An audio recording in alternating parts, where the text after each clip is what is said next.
제 이름이 누구라고요? 제 이름을 너무 어렵게 해서 막 구은이라는 사람들도 있고 연규진이라는 분도 있고 많습니다. 그래서 제가 삼행시를 맨날 써가지고 다니거든요. 운 한번 떼보시겠습니까? 시작. 연한 순 같지만 규모 있고 운치 있는 남자 연결입니다.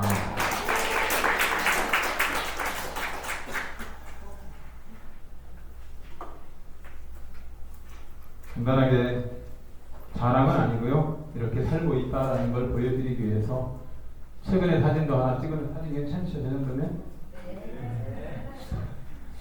좀 웃어요. 지금 너무 심각해져서 막 뜨겁게 찬양하고 기도하고 나니까 늘 전 시청 올 때마다 맨 여기 부흥의 분위기예요. 릴렉스 좀 하게 하세요. 조금 좀 휴식을 취하고 하루 종일 힘들었는데 자 쉬세요. 자, 좀 릴렉스하게 좀 하면서 그러면서 또 훈련하면서 그렇게 진행이 되겠죠? 이렇게 살고 있습니다.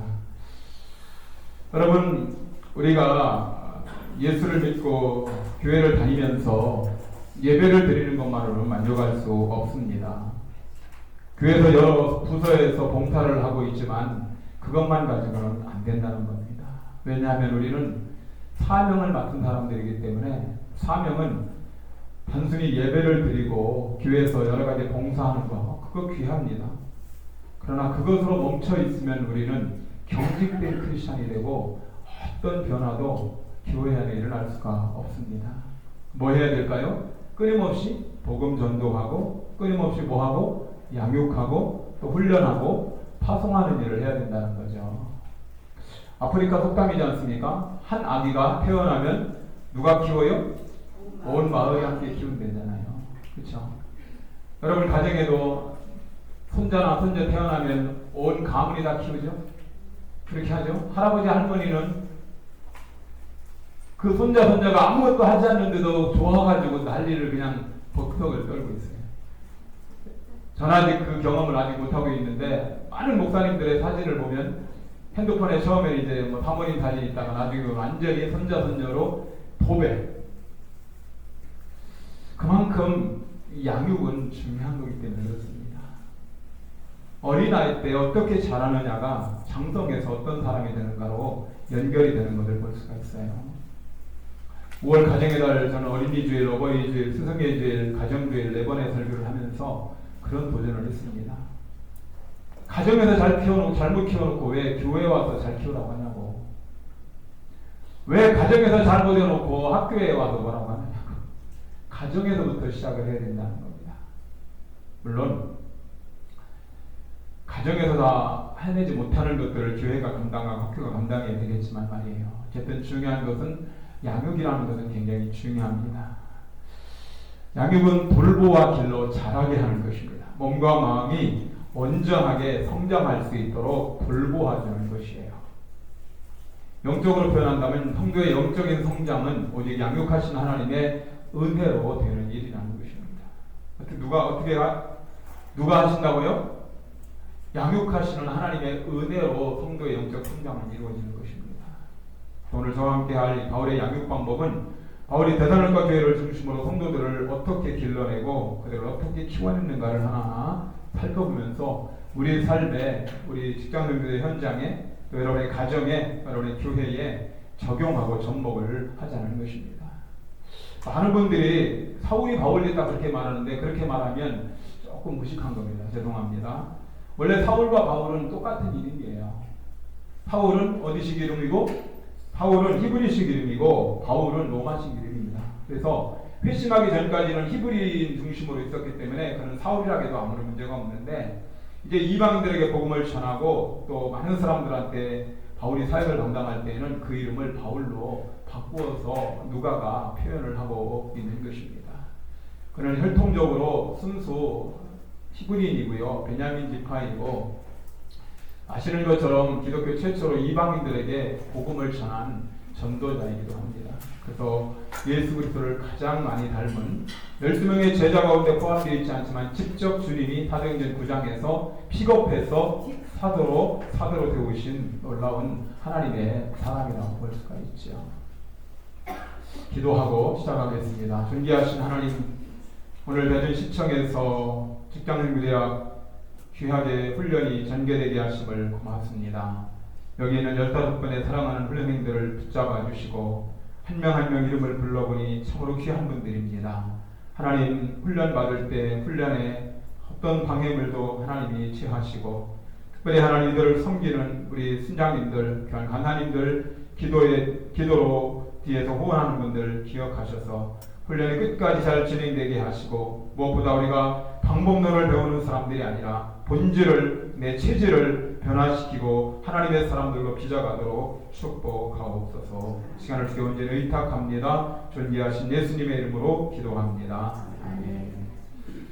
여러분 교재 58쪽을 한번 보도록 하겠습니다. 이 강의의 목적은 같이 읽겠습니다. 시작. 이 강의의 목적은 바울의 양육 방법을 배워 그 원리와 방법대로 순모임을 인도할 수 있도록 돕는 데 있다. 그렇습니다. 이 원리들을 잘 우리가 습득해서 이것을 내 삶에서 그리고 순모임의 현장에다가 이것을 옮겨 놓을 수 있도록 하는 겁니다. 제가 강의할 때마다 늘 드리는 말씀이지만 내가 양육하는 사람이었으면 이 강의는 붕 뜨게 돼 있습니다. 내가 끊임없이 복음전도자의 삶을 살지 않으면 전도에 관련된 강의들이 붕 뜨게 돼 있어요. 그러니까 여러분들이 이 강의를 듣고 이 강의뿐만 아니라 끊임없는 많은 강의들을 들으면서 이것을 어떻게 삶에 적용할 것인가를 끊임없이 고민해야 되고 내 인생에서 나는 평생 누군가를 양육하고 살고 있겠다. 그렇게 고백을 하면 됩니다. 금년에 세종청사는 책임간사진들이 저한테 뭘 부탁했냐면 목사님 순장들을 강력하게 훈련시켜 주십시오. 그래서 제가 매주 화요일마다 순장들을 훈련하고 있어요. 교회에서는 3시간씩 순장들과 교회 순장들과 또 함께 말씀 공부하고 있고 스콜테이프 편지라고 하는 책자를 통해서 C.S. 루이스가 사단의 입장에서 어떻게 그리스도인들을 무너뜨리려고 하고 있는가 이런 책자들을 통해서 고민하고 또 깊이 있게 터치하고 그렇게 진행하고 있습니다. 여러분 꼭 평생의 삶 속에서 여러분들이 자녀 양육하는 심정으로 누군가를 계속 양육하는 삶을 살아야 돼요. 직장 성격이 가장 약한 게 양육입니다. 양육. 강 목사님과 제가 늘 예전에도 얘기했지만 BBB는 양육이 잘 돼요. 물론 BBB는 전도가 좀 약합니다. BBB는 언제든지 양육해요. 훈련이 없어도 여전히 그 순장들은 누군가를 양육하고 있어요. 여러분 이거 굉장히 중요하게 받으셔야 돼요. 이게 안 되면 직장성교대학은 앞으로 비전이 없어요. 그러니까 끊임없이 전도하고 전도한 사람을 내버려두면 안 되고 양육해야 된다고. 결론처럼 얘기하는 건데 아기를 낳고 안 기를 거예요? 그거랑 똑같은 거잖아요. 아기를 낳고 알아도 너가 커. 알아도 저점 너가 좀 찾아 먹으러 귀여우면 안 되는 거야? 너가 알아도 밥도 챙겨 먹고 그렇게 하라는 거예요. 오늘 바울의 양육 방법을 여러분들이 제가 강의를 잘하는 게 아니라 내용이 너무 잘 되어 있기 때문에 이 강의들을 잘 여러분들이 따라오시기를 부탁하겠습니다. 학습 목표 3가지가 있습니다. 바울의 양육 방법을 설명할 수 있고 예수 그리스도를 닮은 도표를 그리고 설명할 수 있어야 됩니다. 그리고 이 원리들을 순모임에다가 적용하는 것입니다. 여러분 교재 59쪽입니다. 좀 빨리 갑니다. 우리가 복음을 전하는 목적이 무엇인가? 복음을 전하는 우리의 참된 목적은 사람들을 하나님께 인도하여 하나님과 뭐하게 하도록 교제할 수 있도록 하는 것, 교제할 수 있도록 하는 데 있습니다. 단순히 교회 다니고 천국 가는 게 목적이 아니란 말입니다. 천국 가는 게 목적이면 지금 가시면 되잖아요. 기도해드릴까? 하나님 아버지 지금 여기 있는 모든 사람들이 천국. 그러면 다 싫어한다고요. 왜 싫어해요? 천국 가면 좋지. 근데 하나님의 때에 우리는 천국 가게 되어 있거든요. 그럼 왜 이 땅에 우리가 살아있느냐? 사명이 있으니까 살아있는 거죠. 그렇죠? 우리 민족 중 역사적 사명도 이 땅에 태어났다. 이게 국민교육 헌장 앞부분이란 말이에요. 사명을 가지고 우리는 이 땅에 온 겁니다. 하나님의 소명을 받고 사명인데 그것은 뭐냐? 하나님과 교제하는 삶이 풍성해져야 된다. 하나님 바람 맞추면 안 돼요.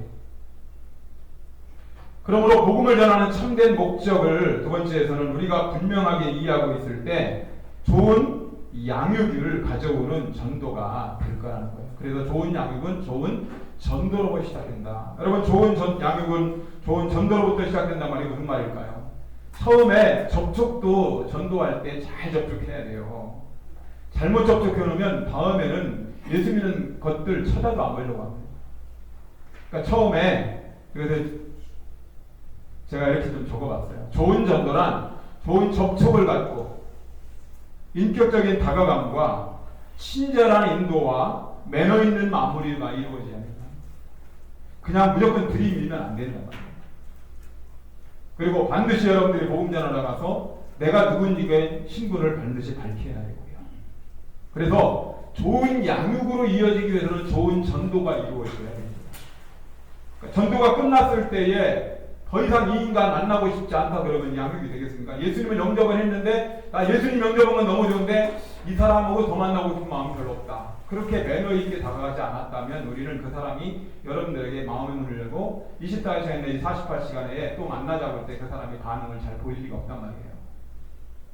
왜 많은 부분에서 양육이 실패하느냐? 접촉점에서 문제가 생기기 때문에 그렇습니다. 그래서 정말 내 자녀를 양육하는 심정으로 처음에 다가갈 때부터 친절하게, 겸손하게, 그러나 때로는 저돌적으로, 때로는 영적으로 파워있게 기도를 진하게 하고 그렇게 다가가서 그 사람을 여러분들이 사로잡고 압도하고 매료시킬 필요가 있다는 것이에요. 그냥 들이밀고 가면 안 된단 말이에요.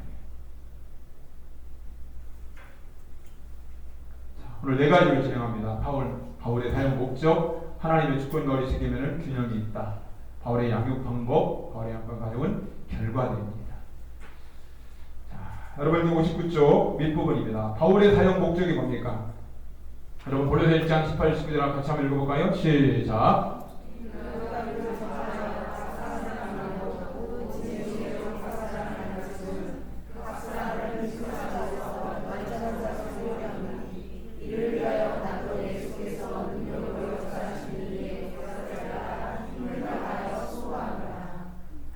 여러분 각사람이라는 단어가 몇 번 나오나 보세요.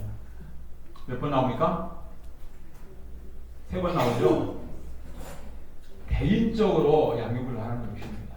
물론 그룹으로도 양육할 수 있고 그룹 양육도 필요하죠. 그러나 중요한 것은 1대1이라고 해요. 그럼 쌍둥이 키우기 힘들잖아요. 한 명 키우는 게 훨씬 더 집중해서 키울 수가 있을 것 아닙니까? 자녀가 3명이라면 엄마가 아빠가 얼마나 많이 힘들겠어요. 그러나 한 명을 향하여 집중해서 키워낼 수 있는데 바울은 말합니다. 우리가 그를 전파해 각 사람을 원하고 모든 각 사람을 가르침은 각 사람을 그리스도 안에서 완전한 자, 완전한 자라는 것이 성숙된 자, 준비된 자라는 뜻을 가지고 있습니다. 그래서 안성수양관에 가면, 사랑의 교 안성수양관에 가면 오카노 목사님 묘비에 이렇게 그 본문이 기록되어 있어요. 제자훈련이거든요. 완전한 자라는 단어가 무슨 단어냐? 사복음서에 있던 제자라는 단어가 사도행전부터 넘어가서 바울 서신에는 이어지는 서신에서 제자라는 단어가 사라졌어요.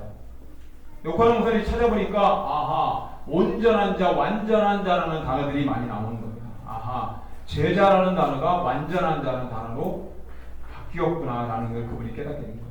그래서 그리스도 안에서 완전한 자를 세우는 것이 바울의 목적이었다면 그 목적이 우리의 목적도 되어야 된다는 것을 얘기하면서 제자훈련의 모델로 평생을 사셨던 은혜의 발자국이라고, 은혜의 걸음이라고 하는 은보 오카노 목사님의 묘비에 골로새 1장 28절 29절이 기록되어 있습니다.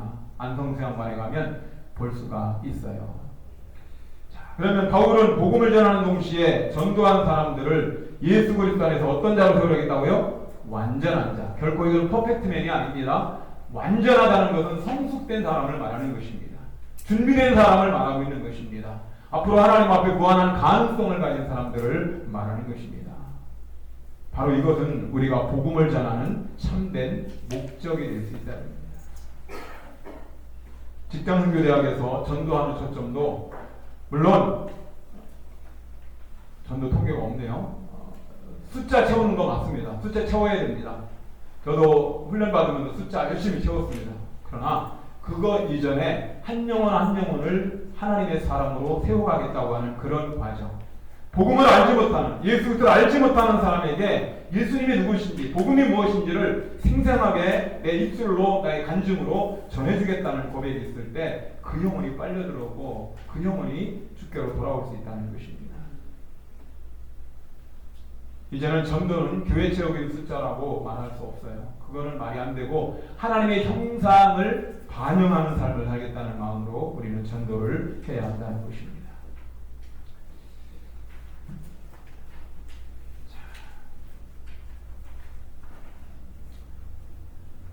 두 번째, 여러분 그 60조입니다. 하나님 주권과 우리의 책임을 살펴보겠습니다. 제가 장로교 목사인데요. 장로교가 가장 강조하는 게 뭡니까? 하나님의 절대 주권입니다. 지금 여기 앉아 계신 분, 여러분 앉아 계신 모든 분들 하나님의 주권으로 앉아 계신 걸 믿으십니까? 아멘. 그럼요. 하나님의 주권이 없이는 참새 한 마리도 땅에 떨어지지 않아요. 풀 한 폭이나 하지 않는다고요. 하나님이 온 모든 만물 전체를 통치하고 계시다고요. 조용히 자라나고 있는 풀들을 보십시오. 흔들리며 피는 꽃들을 보세요. 하나님이 하라고 하니까 그게 가능한 거지 인간의 힘으로 안 된다는 겁니다. 그런 것처럼 하나님은 모든 그리스도인들 안에 홀로 주권적으로 일하시고 즉 하나님만이 사람을 거듭나게 하고 성장하게 하십니다. 맞습니까? 물론 우리도 하는 건 있죠. 그 뒤에 이제 사람의 책임이 따르는 거고요.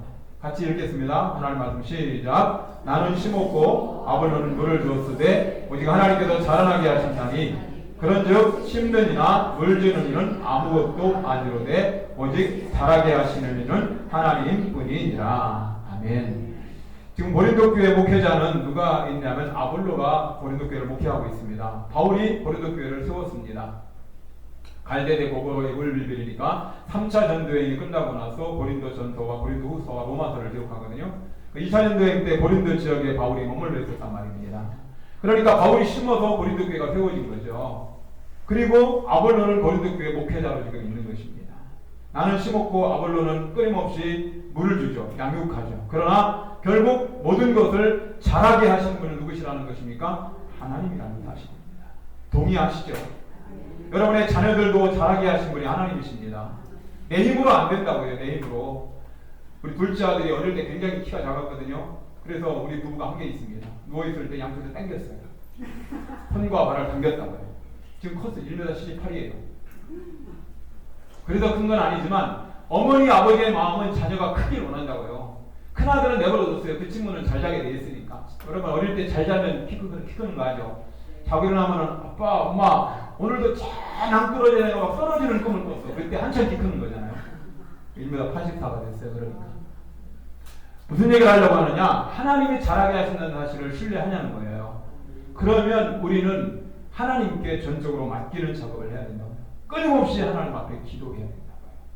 그리고 하나님이 빚어가실 것에 대한 기대감을 가지시라고.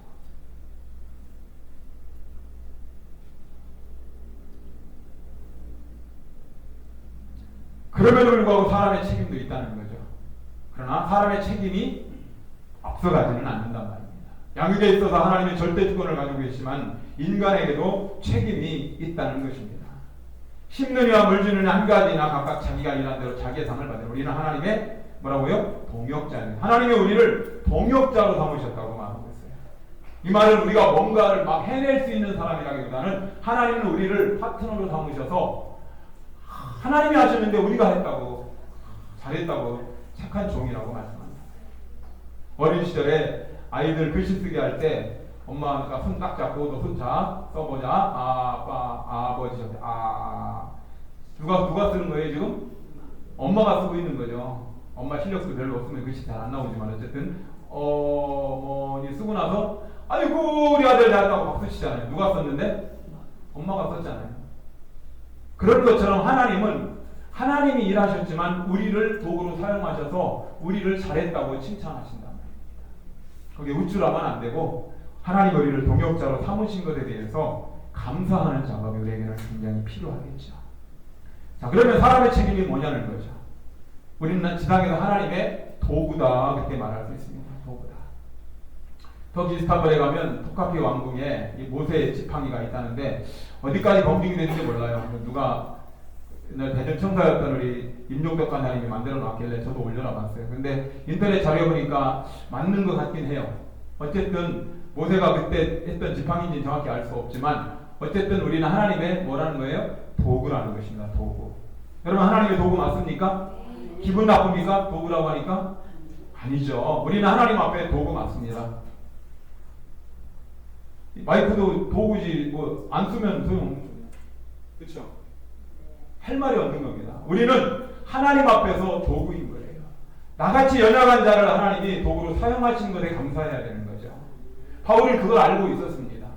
바울은 하나님 앞에서 빚진 자라는 사실을 알게 되었어요. 그리고 자신은 하나님께서 나를 사용하신다는 것에 늘 감사와 감격밖에 없었던 거예요. 여러분, 장갑이 있습니다. 장갑은 그 장갑으로 아무것도 할 수 없어요. 그런데 장갑에 내 손이 딱 들어갔을 때 엄청난 힘을 쓸 수가 있는 거죠. 그게 바로 도구인 겁니다. 막대기가 뭘 하겠습니까? 사람이 그 막대기를 사용해야만이 되는 것이지요. 하나님이 우리를 사용할 때에 그 막대기는 효력을 발휘하고 힘있게 사용할 수 있다는 것입니다. 그러니까 여러분이 누군가를 양육할 때에 하나님이 하심을 믿습니다. 저를 도구로 사용하여 주옵소서. 대신에 충성스러운 도구 되게 해주십시오. 신실한 도구 되게 해주십시오. 하나님의 사람으로 날마다 저를 빚어주십시오. 교만하지 않게 해주십시오. 겸손케 해주십시오.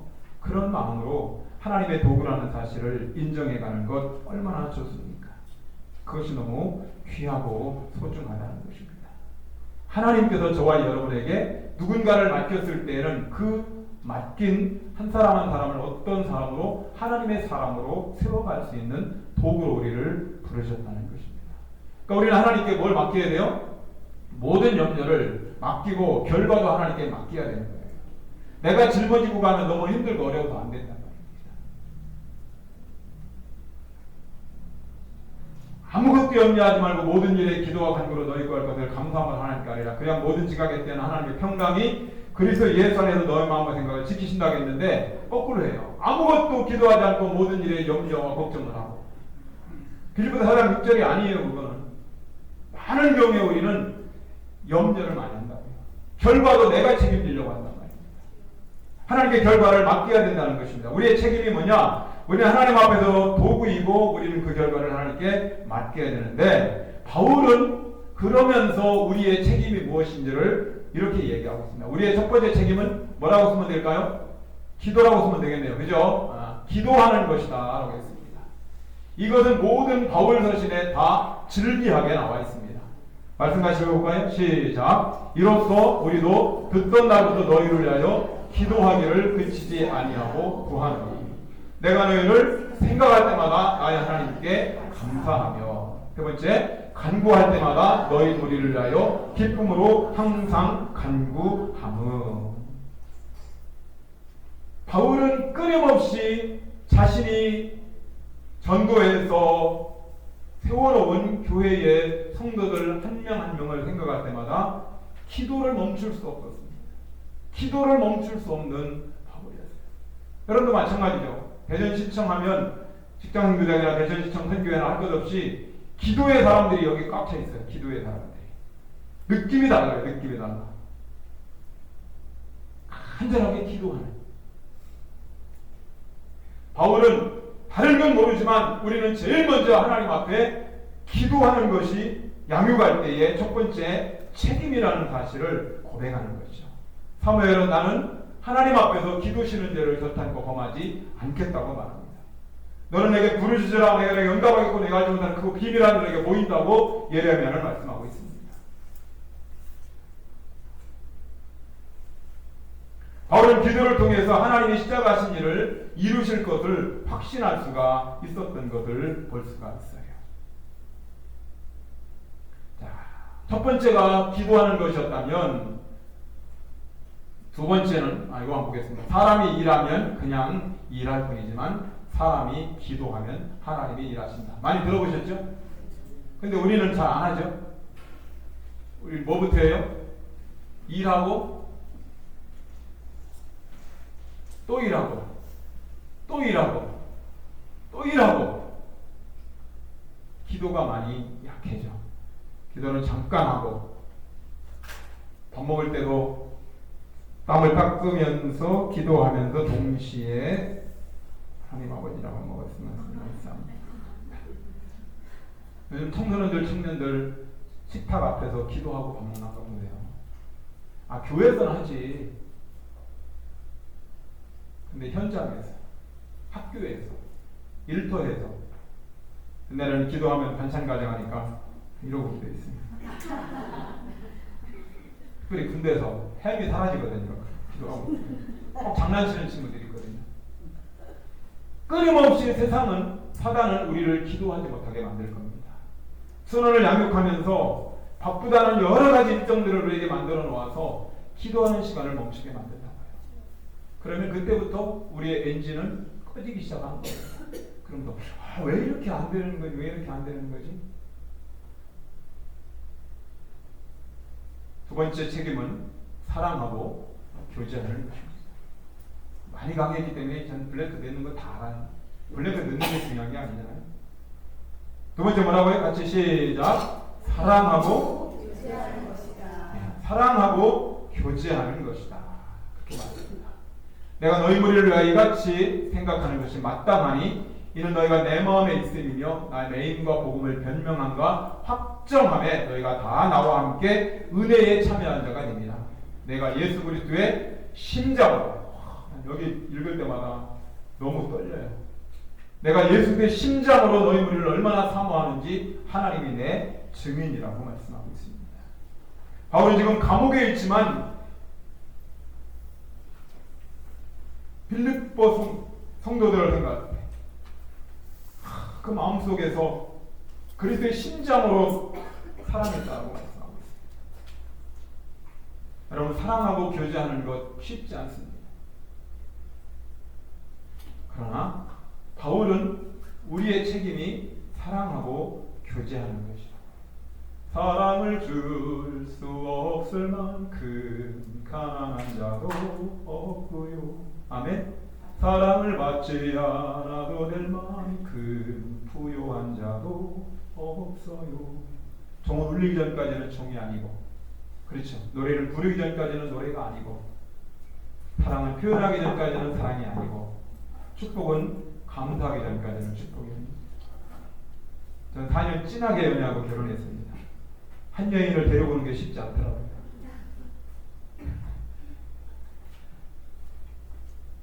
굉장히 주위에서 반대를 심하게 했어요. 그래서 반대하는 날은 군대 면회 오는 날이에요. 오면 와서 아빠가 뭐라고, 고모가 뭐라고. 난 이제 결혼하고 내가 한마디 하나도 안 했는데 그러면 사람이 모든 것을 녹여버려요. 너무 힘들고 어려울 때 느낌이 딱 옵니다. 오늘 토요일인데 오늘 면회 올 것 같다 그러면 어김없이 면회 옵니다.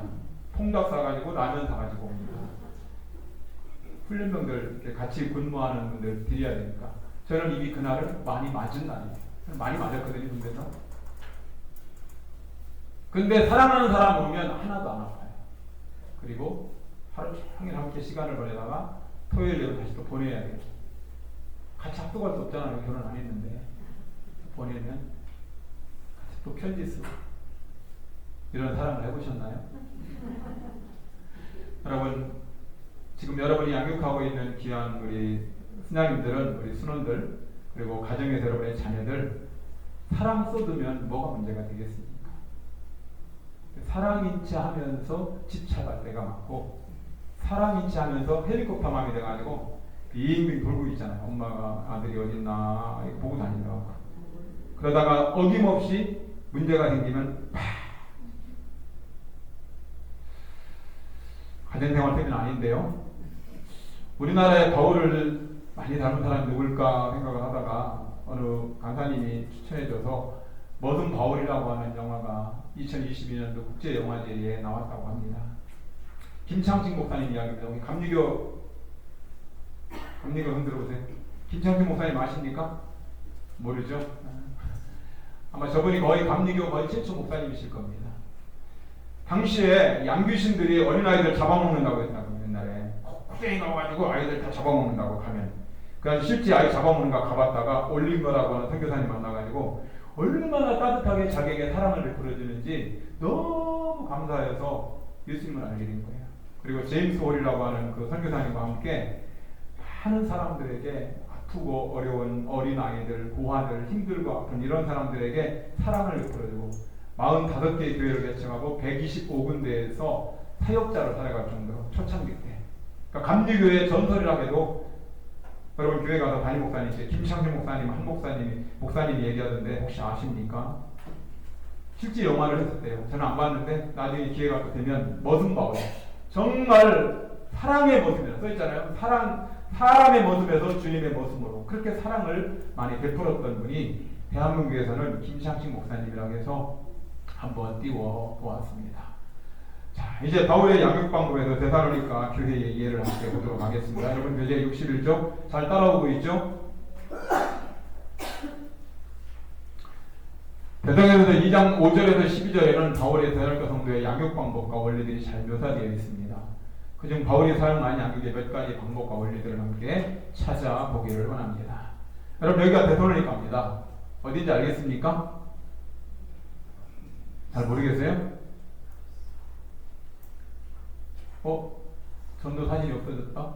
전도 여행 사진이 있는데, 자, 여기가 데살로니가입니다. 데살로니가 쭉 2차 전도행 때 사도 바울이 들렀던 곳이고, 아시는 것처럼 사도행전 17장 이하에 보면은 귀부인들이 예수 믿고, 그래서 그곳에서 3주 동안 있으면서 복음을 전했고, 그곳에서 바울이 3주 동안 있으면서 해당에서 많은 유대인들과 귀부인들이 하나님을 믿고 예수님을 믿고 하나님의 자녀가 되는, 그래서 데살로니가 교회는 출발을 합니다. 근데 바울은 데살로니가 교회에 이렇게 3주밖에 있지 않고 빨리 떠나야 되는 상황이 생겼습니다. 그럼에도 불구하고 데살로니가 교회가 너무 잘 자라고 있다는 소식들이 너무 기쁜 거잖아요. 그래서 믿음의 역사가 있고 사랑의 수고가 있고 소망의 인내를 가지고 있는 교회다라는 생각을 하면서 이 데살로니가 교회의 소문이 헬라와 아가야 지역에 막 퍼져가기 시작하고 지역으로 막 퍼져가기 시작을 합니다. 그러면서 바울은 내가 어떻게 데살로니가 교회에서 양육을 했는지에 대해서 이야기하고 있는 장면이 오늘 본문에 나와 있는 부분입니다. 첫 번째, 그는 열린 마음과 정직한 마음으로 했다, 그렇게 나와 있습니다. 아첨의 말이나 탐심의 탈이라는 단어가 따지고 보면 열린 마음과 정직한 마음이라는 뜻입니다. 그래서 아첨의 말은 아부하는 말이고 탐심의 탈은 탐내는 모습이죠. 그래서 그는 절대로 누구에게 아부하지 않고 아첨하지 않고 그 다음에 어떤 개인의 이익이나 개인의 욕심이나 탐심으로 결국 사역하지 않았다고 말씀하고 있는 거죠. 그것이 바로 열린 마음과 정직한 마음으로 나는 사역을 했노라, 그렇게 고백하는 것입니다. 또한 우리는 너에게든지 다른 이에게든지 사람에게는 영광을 구하지 않았다고 또한 그는 고백하고 있는 것을 볼 수가 있습니다. 열린 마음과 정직한 마음만 가진 것이 아니라 두 번째는 유모처럼 되었는데 온유함과 사랑으로 돌보았다는 것입니다. 어떻게 돌봤다고요? 온유함과 사랑으로. 우리는 그리스도 사도로서 마땅히 권위를 주장할 수 있으나 도리어 너희 가운데서 유순한 자가 되어 유모가 자기 자녀를 기름과 같이 하였으니, 여기서 유모는 어머니를 말하는 것입니다.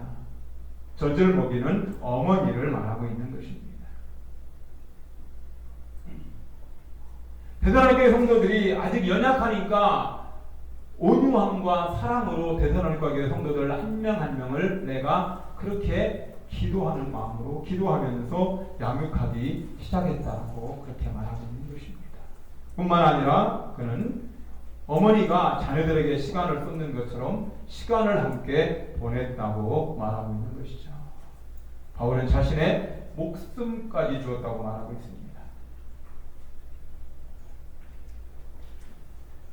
우리가 이같이 너희를 사모하여 하나님의 복음뿐 아니라 우리의 목숨까지도 너희에게 주기를 기뻐함은 너희가 우리의 사랑하는 자 됨이었다. 바울은 복음을 전하면서 죽음의 위기들을 많이 겪습니다. 그게 한 영혼 한 영혼을 그리스도의 사람으로 빚어가고 세워가기 위해서 경험했던 아픔이고 고통이고 힘듦이었던 것이에요. 바울은 기꺼이 그것을 감당했다라고 말하고 있습니다. 그게 어머니죠. 여러분들 어머니지 않습니까? 자녀들이 지금은 다 지가 알아서 잘 큰 줄 아는데 엄마의 사랑 없이, 엄마의 눈물 없이, 엄마의 보살핌이 없이, 이건 좀 보건적으로 좀 안 되는 건데요. 어린 시절에 저희 어머니는 음식을 다 깨물어가지고 아기에 이렇게 먹여줬잖아요. 요즘 그러면 이제 기겁할 거예요. 어머니 뭐 하시는 거예요 지금? 옛날에 다 그렇게 했어요. 잘근잘근 씹어가지고. 왜냐하면 뭐 믹서기가 있습니까? 뭐가 있습니까? 딱딱한 건데 맛있는 건데 꼭 먹이고 싶거든. 그러니까 잘근잘근 씹어가지고 그래가지고 자녀들 먹였단 말입니다. 어미새가 새끼에게 먹이 된답니다. 제비 새끼에게 이 먹이를 먹이기 위해서 얼마나 많이 돌아다니는지 아십니까? 그렇게 시간을 썼고 자신의 목숨까지 내주고 때로는 나는 야이고 나는 점점 지쳐가고 나는 힘들어도 내 아들이 내 딸이 성장하는 것을 보고 그들이 자라는 것을 보고 그들이 힘있게 커가는 것을 보면 너무 기쁘고 큰 거죠. 여러분 아시는 것처럼 저희 어머님은 지금 20년생인데 아직 살아계십니다. 그럼 몇 세입니까? 지금 105세입니다. 105세. 막내입니다. 막내. 제가 막둥이. 저는 어머니의 사랑을 알아요. 어머니가 저를 어떻게 사랑했는지 어떻게 키워냈는지 안다고요. 시골에서 늘 맨발 벗고 다니시면서 일하시면서도 자식을 위해서 음식을 거른 적이 없고 자식을 위해서 사랑을 쏟지 않은 적이 없다는 거죠. 강의하다 말고 엄마한테 달려가고 싶은데 지금은 치매가 오셔서 요구르트 팔고 그래요. 동네 거기 있는 분들한테 이것 좀 사요. 얼만데요? 500원. 좀 싸게 해주세요. 안 팔아. 무슨 얘기냐면 이렇게 저기에서 시설에 계신데 요구르트를 나오지 않는 요거를 잘 모아놨다가 이제 돌아다니면서 파는 거예요. 이렇게. 우리 어머니가 하던 게 평생 장사하는 일이에요. 맨날 어머님 머리에다 이고 가가지고 우리 어머님은 멀미가 많이 있어가지고 아침부터 나서야 됩니다. 그럼 서산장에 가려면 3시간 반 걸려야 되는 거죠. 저랑 같이 걸어갔어요. 메고 저녁에 또 오고 그렇게 다니셨어요. 그렇게 저를 키우고 우리 누님들 형님들을 키웠다고요. 그런데 지금 연세가 드시니까 효도하는 놈 한 놈 없던데요. 우리 집안 얘기하는 거예요 지금. 여러분들은 효도 잘 하십니까? 있을 때 잘하네요. 바울이 대사로교회 성도들 한 명 한 명을 어머니의 심정으로 키웠다고요. 어머니의 심정으로. 지금 여러분들 순원들 한 명 한 명을 그 심정으로 키우고 있죠. 뿐만 아니라 유모처럼 되었을 때 가장 중요한 거죠. 성경 말씀을 전했습니다. 뭘 전했다고요? 여러분 순원들한테 또 여러분이 양육하는 사람한테 말씀 집어넣어주지 않으면 헛일인 줄 아십시오. 옛날에 제가 선교단체 있을 때 캠퍼스 때 보면은 이제 소순장에서 2학년이 순장이 딱 되면은 순원을 받거든요. 자기가 전도해서 받기도 하고 그러면 겁나잖아요. 빨리 이 친구들과 함께 팔로업이라고 하는 이 새생활 시리즈로 들어가든가 그리스도를 알아가는 생활 공부를 들어가야 되는데 자기가 너무 두려우니까 맨날 순원들 모여가지고 가보면 휴게소에 앉아서 뭐 먹고 있고 2주 지났는데도 순모 진도 어디 나갔어? 아직 못 나갔는데요? 뭐 했어? 맛있는 거 먹었는데요? 3주 지나 4주 지나 5주 지나 다 떨어져 나갑니다. 왜? 하나님은 영적인 존재로 인간을 만들었어요. 그러면 영적인 존재에게 가장 합당한 것이 영적인 말씀이에요. 그 말씀이 쉽든 어렵든 상관하지 않고 끊임없이 말씀을 먹이지 않으면 무너진다고요. 한국교회 코로나19 상황에서 말씀을 가르치지 않은 교회들은 다 무너졌어요. 그러나 소그룹 속에서 말씀이 튼튼하게 세워지고 그리고 주일날 목사님 강단의 말씀에 생명력 있게 푸르게 힘있게 뻗어간 교회들은요 안 무너졌어요. 성경 말씀을 전해야 됩니다. 제가 세종청사에서 지금 하고 있는 일이 뭔지 아십니까? 순장들이 죄송합니다. 순장들이 성경 실력이 너무 없어요. 그러니까 숙모임이 진행이 안 되는 거예요. 그냥 답달담하는 거예요. 답달담하는 거예요. 여러분 진정한 그리스도인의 삶. 여기 있는 한 4-5명 그런 분들이 있을 수 있죠. 그냥 답만 달고 끝나고 만다고요. 배경도 모르고 이게 어디서 나온지도 모르겠고. 그래서 제가 선포를 했어요. 순장들한테. 2주 후에는 당신들 내가 성경 퀴즈 볼 거라고 했어요. 성경은 안 읽으면 안 되죠. 성경은 안 읽으면. 무식하면 용감하다고 말도 안 되는 걸 가지고 막 답을 쓰고 있고. 여러분 어머니가 아기가 태어나는데 젖을 안 먹이면 되겠습니까? 젖을 안 먹이면 젖. 그죠? 베드로서 2장대로 그럽니까? 순전하고 신령한 젖을 사모하라고 했지 않습니까? 아멘? 우리 순자님들 순원들한테 말씀 많이 먹여주시기 바랍니다. 그러려면 내가 많이 먹어야 되잖아요. 그죠? 어머니가 자녀들에게 젖을 많이 먹이려면 우리 어머니 보니까 많이 드시더라고. 저는 그래서 막내니까 마지막 제 일각까지 제가 젖을 먹었어요. 어머님 젖을. 몇 살까지라고 묻지 마세요. 부끄러울 때까지 먹었어요. 어머니가 저를 놓지도 않더라고요. 저도 놀 수 없고 엄마의 저절. 시골에서 먹을 게 없잖아. 뭐 먹어 엄마 저절 최고지. 물론 영양가는 없어. 내가 먹었는데 맛이 없어. 마지막엔 맛이 없어. 그런데도 어머니는 자식을 품고 있는 것을 기뻐하는 거예요. 제가 언제 젖을 뺐느냐. 어머니가 엄마 아파 그래가 여기다가 소태라고 하죠. 그런데 소태 시커먼 거 그거 무지하게 쓰거든요. 그걸 딱 바르는 순간 이제는 못 먹겠더라. 멈췄어요. 단식하기 시작했고 그때가 몇 살인지를 얘기합니다. 창피할 때 많이 창피할 때 제가 알 때니까 제가 기억날 때니까 앞으로 저 놀리려면 그래도 괜찮아요. 저는 어머니가 그렇게 키웠어요. 여러분 우리 순장님들 간사님들 말씀을 많이 잡수십시오. 큐티하는 것만으로 만족하면 안 되고 끊임없이 매일 성경을 읽고 그리고 성경 말씀을 공부하시고 나중에 기회 되면요 성경 한 권씩 연구하라고 하는 거야. 여기부터 마태복음 연구하고 마가복음, 누가복음, 요한복음, 사도행전, 로마서, 고린도전서, 고린도후서, 데살로니가후서, 디모데전서, 디모데후서, 디도서. 표현 보니까 이분이 우리 지도목사 아닌 걸 감사하고 있는 것 같아요. 제가 길게 하고 있는 이유는요 정말 말씀을 많이 드시라고요. 말씀을 많이 먹여주시기 바랍니다. 항상 수고하고 있었다고요. 바울이 그랬다고요. 형제들아 우리 교회에 수고와 했은 것을 내가 기억하리니 너희 아무에게도 폐를 끼치지 아니하고 밤낮으로 일하면서 너희에게 하나님의 복음을 전하였노라 그랬습니다. 바울은 정통 유대인이기 때문에 하나님의 말씀을 굉장히 많이 아는 사람이에요. 실력자라고요. 가나님들 부탁합니다. 성경의 실력을 쌓으시기를 바랍니다. 성경 실력을 쌓아야 됩니다. 저는 다른 사람 두려워하지 않습니다. 제 앞에서 막 말씀을 가지고 줄줄줄줄 외우면서 기도하는 분들, 저는 이런 분들 앞에서는 왠지 작아집니다.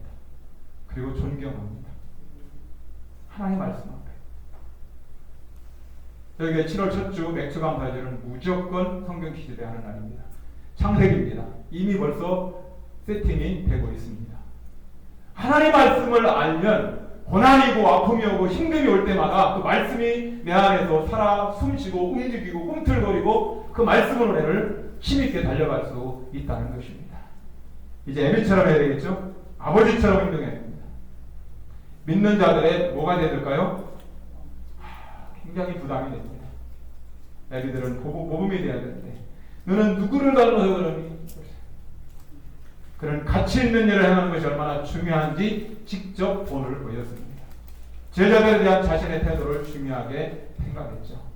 사실 제가 강의하는 것은 모범이 되기가 제 강의 전부입니다. 바울의 양육방법은 진짜 내가 시청해서 오랜만에 하는 것 같아요. 왜 저를 바울의 양육방법을 불렀는지 모르겠는데 어쨌든 여기 우리 교회 성도들도 훈련받고 있지만 나름대로 저는 목사로서 교회에서 본이 되려고 나름대로 몸부림칩니다. 섬김의 본이 되려고 하고 그래서 마지막 정리까지 제가 하고 갑니다. 그냥 5예배 끝나고 집으로 갈 수 있거든요. 근데 다 성도들이 떠나고 나면 고양이가 마중 나오거든요. 안녕히 가세요. 고양이가 딱 가운데를 차지할 때 들어가. 나 아직 남았어. 교회 전체적으로 정리 한번 하고 불 켜져 있는 거 확인하고 화장실 불 켜져 있는 거 확인하면 어김없이 어딘가는 또 문제가 있죠. 그래서 소방대원들도 그렇고 특수요원들도 그렇고 제일 먼저 투입되고 제일 마지막에 나오고 이런 작업들이 이루어져야 됩니다. 제가 시청선교에 와서 설교할 때마다 느껴지는 게 참 감사한 게 뭐냐면 늘 마지막에 정리하는 분들이 계시단 말이에요. 이 귀한 거예요. 귀한 거. 언제든지 모범이 된다는 것은 부담이 큽니다. 그럼에도 불구하고 모범이 돼야 되겠죠. 그래서 언제든지 모범적인 삶을 살기 위해서 바울은 아버지처럼 자신이 아버지 출신은 아니지만 결혼한 적은 없지만 그럼에도 불구하고 아버지가 하는 일은 유대인들 가운데서 모범된 일이라는 것을 그는 보았겠죠. 그래서 믿는 자들의 본이 되었다, 모범이 되었다 이렇게 말하고 있는 것입니다. 어떻게 했느냐? 가치 있는 일에 얼마나 중요한지 본을 보였고 제자들에 대한 자신의 태도를 굉장히 중요하게 여겼다는 것입니다. 태도가 굉장히 중요합니다. 태도가 잘 되어 있으면 그 사람은 잘 세워져 갈 수가 있습니다. 아버지처럼 두 번째는 훈계했습니다. 요즘 훈계하면 꼰대라고 그러죠. 그렇죠. 교회도 훈계가 사라진 지 오래됐고 징계, 치리 그런 단어들이 사라진 지가 너무 오래되었어요. 바울은 권면하고 격려하며 간청했고 때로는 잘못을 바로잡아 주었습니다. 우리는 예수 그리스도로 인도한 사람들을 예수 그리스도 안에서 올바른 길로 나아가도록 도와야 됩니다. 그렇지 않으면 잘못된 길로 가게 된단 말이죠. 그 길로 가고 있는데 내버려 둘 겁니까? 거기는 지뢰밭인데 거기를 가면 안 되는데 구덩이에 빠져버리는데 그거는 직무유기예요. 직무유기. 너희도 아는 바와 같이 우리가 너희 각 사람에게 아버지가 자기 자녀에게 하듯 권면하고 아는 바와 같이 위로하고 경계하노니 그렇게 성경은 말씀하고 있습니다. 자, 여러분 교재 62쪽입니다.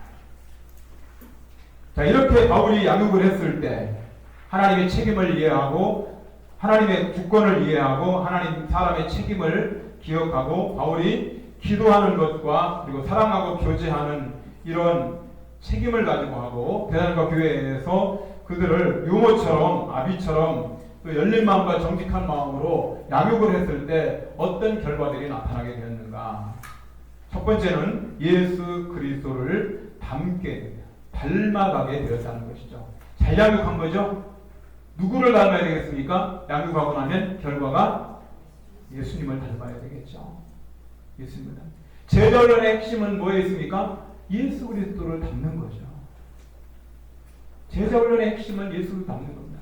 직장선교대학의 핵심은 뭡니까? 예수님을 닮아가는 거지 않습니까? 성경 본문을 쭉 여러분이 보시면 되겠습니다. 바울이 이렇게 열심히 복음을 전했을 때 마게도냐와 아가야에 있는 모든 사람들에게 본이 되었다고요. 바울이 3주밖에 데살로니가 지역에서 복음 전하지 않았다니까요. 3주 만에 교회가 세워졌으니 얼마나 바울이 노심초사했겠어요. 이 연약한 교회가 얼마나 잘하고 있을까? 잘 자라고 있을까? 근데 나중에 와 소문이 들리니까 데살로니가 교회가 잘 자라고 있다는 거예요. 믿음의 역사가 있고 사랑의 수고가 있고 소망의 인내를 가지고 있고 와 마게도냐뿐만 아니라 아가야 지역 저쪽 지역까지도 다 본이 되는 교회가 되었다고 다른 교회들이 그 데살로니가 교회에 본을 받고 있다고 그런 얘기가 들리는 얼마나 좋습니까? 물론 뒷부분에서 잘못된 재림신앙에 빠졌기 때문에 그에 대해서 도전했던 것이 데살로니가 후서죠. 바울은 잘못된 부분이 있으면 철저하게 체킹하고 그래서 한 사람 한 사람이 바울을 닮는 게 아니라 한 사람 한 사람이 예수 그리스도를 닮는 사람이 되게 했다라는 것입니다. 바울의 양육 방법이 가져온 결과들. 여러분 교재 보시면 밑줄도 있지 않습니까? 밑줄 4개가 있는데 자 시간과 관심과 양식을 누가 공급해 주죠? 누가? 빨리 얘기해 주시오. 여기다 적을게. 그런 표정이 같아요. 유모죠, 유모. 어머니입니다, 어머니. 시간을 보내고 관심을 쏟고 양식을 공급해 주는 거죠.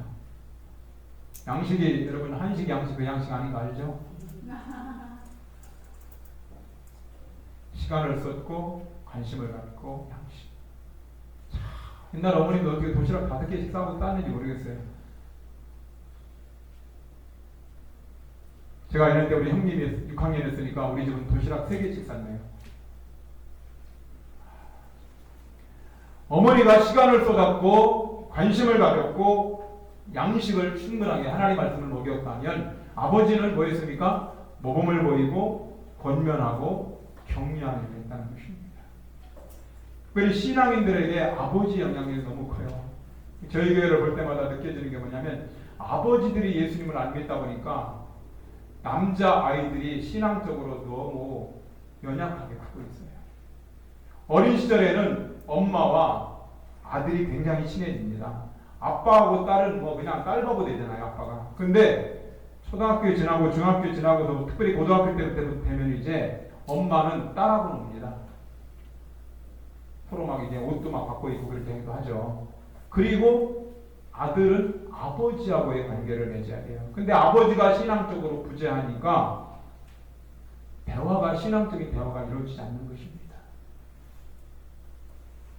그런 의미에서 어떻게 신앙적으로 모범을 보여야 되고 어떻게 예수를 믿어야 되는지 권면해주고 경계해주는 일이 세상적으로는 할지 모르겠지만 신앙적인 부분에서 자리 잡지 못하니까 아이들이 방황한단 말입니다. 그렇다고 목사가 얘기하려니 목사님한테 설교 들을 것 같고 나 설교 안 하는데 그들하고는 얼마든지 눈높이 낮춰가지고 얘기할 수 있는데 우리 시청에 있는 사랑하는 우리 강사님들 한 분 한 분들 어머니처럼 시간과 관심과 양식을 잘 쏟으시길 바라고 여자 우리 신장님들 간사님들만 저렇게 하란 말이 아니잖아요. 똑같이 어미처럼 아비처럼 하라고 말씀하고 있는 것입니다. 모범을 보이고 권면을 하고 격려를 하고요. 그렇게 했더니 예수님을 닮게 되는데 가장 중요한 것은 뭐와 무엇을 가지고요? 기도를 썼고 무엇을 썼고 사랑을 썼고 기도의 젖줄 속에 사랑의 탯줄 속에서 자녀를 자랑하는 겁니다. 기도의 젖줄 속에서 사랑의 탯줄 속에서 자라가게 되는 것. 이것이 그리스도를 닮은 도표입니다. 제가 시험 본다면 이 문제를 반드시 합니다. 제가 신학교 강의하는데 1월 강의하거든요. 바울의 양권 강의하거든요. 시험 냈습니다. 다 맞죠? 쉽잖아요. 그리고 굉장히 잘 되지 않습니까? 여러분의 교회 같은 데나 여러분 가정에다가 이런 거 하나 딱 만들어 놓는 거 좋죠. 이게 좀 엑기스 아닌가? 지금까지 얘기한 것을 지금 다 얘기하고 있는 부분이잖아요. 그렇죠? 자, 우리가 양육하는 그리스도인들이 모든 면에서 성장하는 것을 보는 것은 커다란 큰 기쁨이 있다라고 성경은 이야기합니다.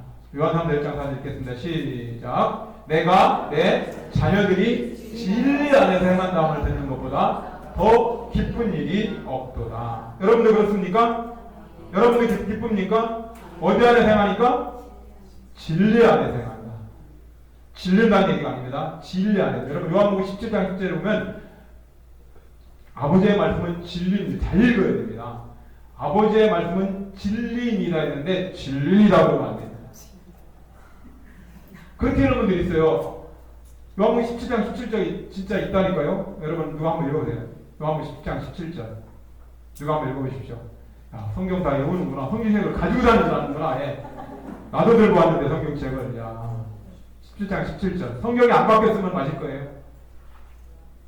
누가 한번 읽어보세요.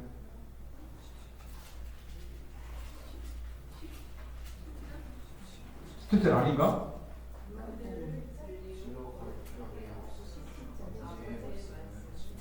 천천히 하라니까요. 질린다고 그러면 안 된다니까요. 다시 시작.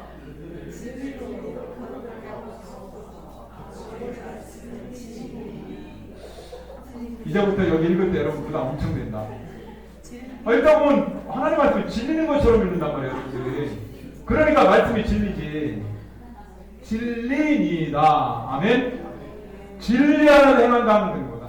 다른 것이 아니라 하나님 말씀 안에 살고 있고 저분을 보니 저 순원을 보니 하나님 말씀 안에 살고 있구나. 얼마나 귀하고 소중합니까? 순모임에 이것을 적용했는데 우리는 순모임에 적용하기만 말만 해놓고 이 강의 안에 이런 게 안 나와 있어요. 안 나왔죠? 순모임에 적용하기라는 게 있어요? 없어요? 뒤에? 없죠? 친절하게 다 만들어 놨어요. 보세요. 순장이 적용해야 될 양육 방법입니다. 첫 번째 항상 기도로 준비하여 순모임을 인도해 줍니다. 아멘? 제가 오늘 서울 갔다 왔는데요. 오면서 계속 기도하고 또 기도하고 여기 와서 기도하고 명단 놓고 기도하고 또 기도하고 새벽에 기도하고 기도 오래 한다고 말하고 할 사람 없어요. 기도 오래 한다고 말하고 할 사람 없다고. 사랑과 관심으로 두 번째는 베풀어야 되겠죠. 아멘? 첫 번째 기도로 준비하시고 사랑과 관심을 베풀어야 됩니다. 옛날에 캠퍼스 때 그랬습니다. 하루라도 순원과 눈동자가 마주치지 않으면 그날은 순원에게 문제가, 순장에게 문제가 있는 날이라고 했어요. 캠퍼스에서. 여러분들도 눈동자를 마주쳤을 때 이 사람에게 무슨 문제가 있는지를 딱 파악할 수 있어야 돼요. 선생님들은 노트 한 권 가지고 있으면서 우리 순원들의 생년월일 적고 이 사람의 상황, 면접할 때 다 체크했잖아요. 면접할 때 이분의 연약함이 어떤 부분인지 다 알 거 아닙니까? 그런 걸 놓고 하나님 앞에서 기도해야 돼요. 제가 순장들 저번에 세종청 다 점검했거든요. 혼났죠. 근데 기본적으로는 알고 있더라고. 이분이 어느 소속인지는 잘 알고 있더라고. 사랑과 관심을 베풀어야 됩니다. 다음에 순모임을 통해서 서로 그리스도 안에서 말씀을 나누고 삶을 나눠야 되겠죠. 양식을 공급해 줬다고 했지 않습니까? 그렇죠? 그리고 온유하고 겸손하며 순원들에게 시간과 수고를 아끼지 말아야 합니다. 자, 이 직장 선교 대학 외에 이 훈련 시간 외에 나는 순장님과 데이트를 해봤다. 1대1로 순원들 흔들어 보세요. 데이트했다는 거죠. 또 나는 같이 뭐 식사를 하거나 아니면 어디서 같이 교제를 하고 커피를 함께 마셔봤다. 혼자밖에 없는 거죠. 둘.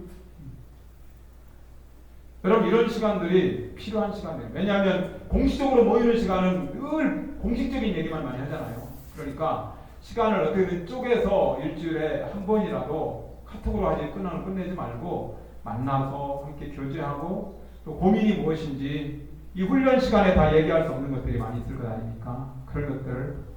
그리고 순원에게 모범을 보이고 사형이 서로 다른 말은 대처법 얘기만 하지 말고 지금 딱 내가 순장 한 명 땅에다 모셔놓고 한번 해볼까요? 언제든지 할 수 있어야 돼요. 언제든지. 제가 1995년도 충주CC 대표 사역을 할 때 가자마자 제가 형제 한 사랑방에 제가 갔는데 사랑방에 한 형제들 한 10명 정도 앉아있었거든요. 한 명대가 불렀어요. 이리 와봐요. 사형이를 딱 꺼내놓고 나한테 전도해보라고 했어요. 내가 첫 번째도 왼쪽, 두 번째도 왼쪽이라고 할 테니까 당신 나한테 전도해보시오. 학생한테 했어요. 그러니까 딱 뻘뻘을 막 죽을 나오더라고요. 그 다음부터는 비상 걸렸어요. 캠퍼스마다. 사형이 가지고 옐로우 카드 가지고 잘 할 수 있어야 되잖아요. 훈련생한테는 열심히 하라고 해놓고 나는 할 줄 모르면 안 되죠. 자, 어느 그림이 당신의 삶을 잘 나타내고 있습니까? 제가 왼쪽이라고 했어요. 질문하세요. 제가 왼쪽이라고 했다니까요? 저는 왼쪽으로 그냥 살려요. 내버려 두세요.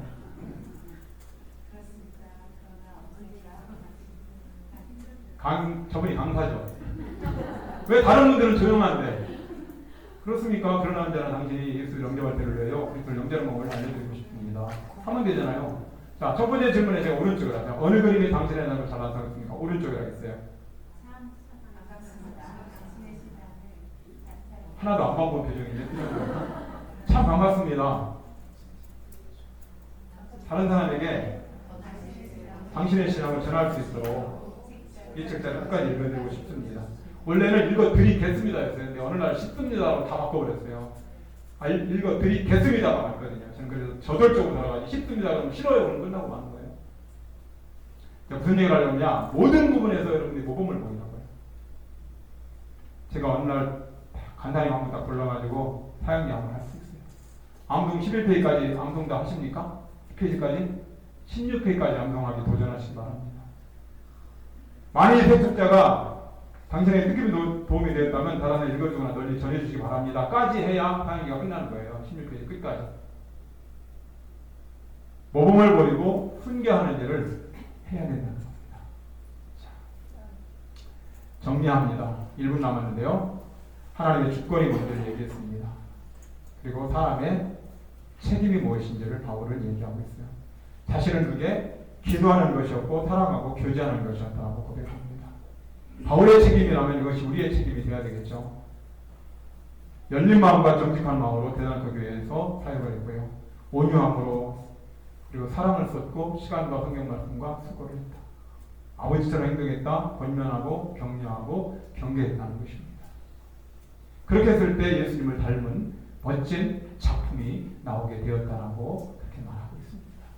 여러분 양육의 과정이 결코 만만치 않습니다. 누가 아이 키우는 것이 쉽다고 말합니까?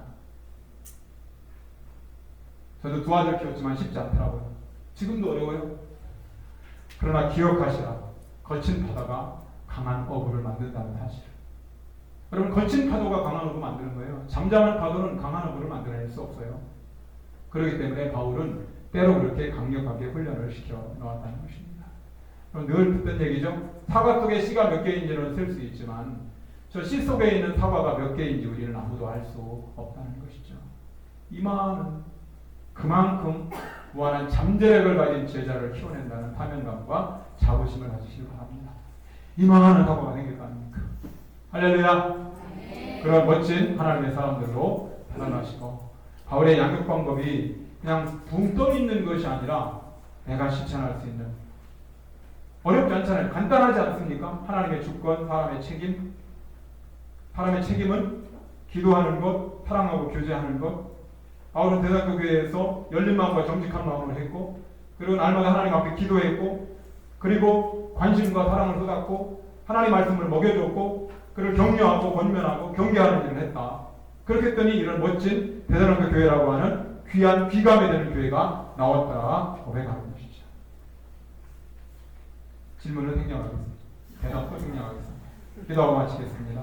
하나님 감사합니다. 우리 안에 놀라운 일을 행하시기 위하여 준비하고 계시는 것을 감사합니다. 하나님 바울의 양육 방법을 통해서 우리가 누차 듣고 또 배우고 또 배우지만 과연 우리 안에서 얼마나 이것이 삶에 적용되고 접목되고 있는지 점검하게 하시고 겸허하게 겸손하게 그러나 열정적으로 뜨겁게 훈련에 임하는 우리 훈련생들이 되게 해주시고, 사랑과 하나님들 정말 시간을 쪼개서 훈련생들을 섬기고 계신데 그 마음 그 중심 흐트러지지 않게 해주시고 언제 어디서나 어미의 마음으로 아기의 마음으로 감당할 수 있도록 축복하여 주옵소서. 계속되어야 되는 훈련 속에 하나님의 은혜가 충만하게 하시고 이 훈련 시간을 정말로 하는 스펀지 가물을 흡수하듯이 또한 하나님 사막에서 오아시스를 만난 것 같은 그런 기쁨과 시원함을 경험하도록 주님이 축복하여 주옵소서. 예수님의 이름으로 기도하옵나이다. 아멘.